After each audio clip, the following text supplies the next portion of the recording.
தமிழ்நாட்டில் தான் அதிகம் பதிவாகிறது. அதிகம் பதிவாகணும்னு தான் சார் எல்லாரும் போராடுறாங்க. அதில் 2 அர்த்தம் இருக்குது. ஒன்று, அந்த சம்பவங்கள் நடந்துக்கிட்டே இருக்கணும், வழக்கு பதிவாகிட்டே இருக்கணுங்கிற ஒரு பார்வையை கவர்னர் பார்க்குறாரு. அதில் இன்னொரு பார்வை, ஒன்றை அவமானப்படுத்தினா சட்ட பாதுகாப்பு இருக்குது, இவ்வளவு நாள் தான் நீ குட்ட குனிஞ்சிக்கிட்டு இருப்ப, அதை எதிர்த்து கேள்வி கேளு சட்டப்படிங்கிற அந்த அவேர்னஸ், அந்த விழிப்புணர்வை ஏற்படுத்தின முதன்மை மாநிலம் தமிழ்நாடுன்னு இன்னொரு பார்வை இருக்குது. கவர்னர் தனக்கு வசதியாக அதை மட்டும் பார்க்குறார், இந்த பார்வையை பார்க்க பார்க்கிறார். அப்போ அந்த பட்டியலெடுத்து மக்கள் விழிப்புணர்வு பெறவே கூடாதா?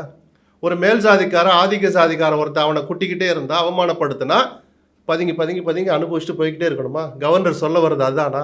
இந்த வழக்குகள் அதிகமாகுவது மிக நிச்சயமாக விழிப்புணர்வு அதிகமாக, அதில் தப்பு நடக்குதுங்கிறது இந்த இடம் தான் சரியான இடம், அதை நான் அழுத்தம் திருத்தமாக சொல்கிறேன். ஆனால் தப்பு நடக்குதுங்கிறதுக்காக ஒரு நிஜமாகவே பல அப்பாவிகள் பாதிக்கப்படுற போது அவர்களுக்கு இருக்கிற ஒரே கவசம் இந்த சட்ட பாதுகாப்பு தான்.